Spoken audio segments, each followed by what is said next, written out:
Achieving inclusion for children with special educational needs in today's education system is a thankless task for all involved. There are many barriers, loopholes and backward steps that need to be waded through in order to even begin to give a child with SEN the education that they deserve. Throughout our placements, we have all had experiences of children with SEN within mainstream schools and have seen firsthand how challenging it is to meet the needs without the appropriate support, resources and capabilities. Whilst on placement, I came across a child who was both non-verbal and disruptive, which resulted in him becoming isolated. Due to this, he was unable to access any part of the curriculum, and his teaching assistant as a result became more of a pastoral figure. What was the school's stance on him? There was a strong sense that the school would have liked to see him attend a special school, and that this would have best served his interests.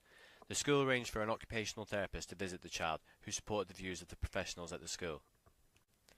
Is the school in any position to provide the child with an inclusive environment? The school could provide better support in terms of one-to-one, as the current level of experience was very limited. However, with a general consensus within the school that he didn't belong there, attitudes alone promoted a non-inclusive atmosphere. Howard et al. States that learning for each child with SEN should be geared to help guide them from the unknown to tasks that are achievable. However, the school felt that the child's needs were greater than the support they could offer. What did his family want?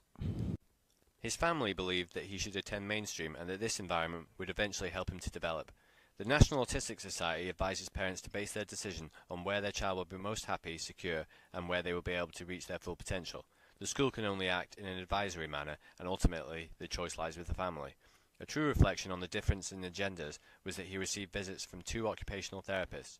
One on behalf of the school suggested a necessity of him attending a special school, and one on behalf of the family, who believed he needed better support in mainstream but did not need to be moved.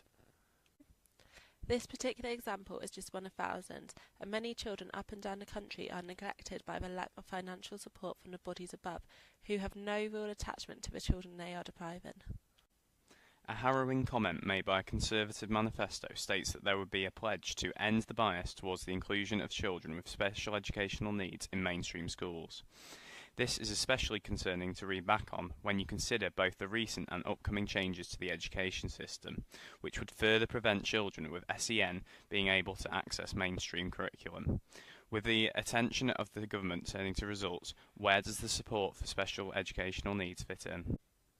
The answer, it doesn't. The government's response is to create a further 19 free special schools, designed as a response to tackle the 4,152 children that at the last count did not have a place at a school and were forced to stay at home.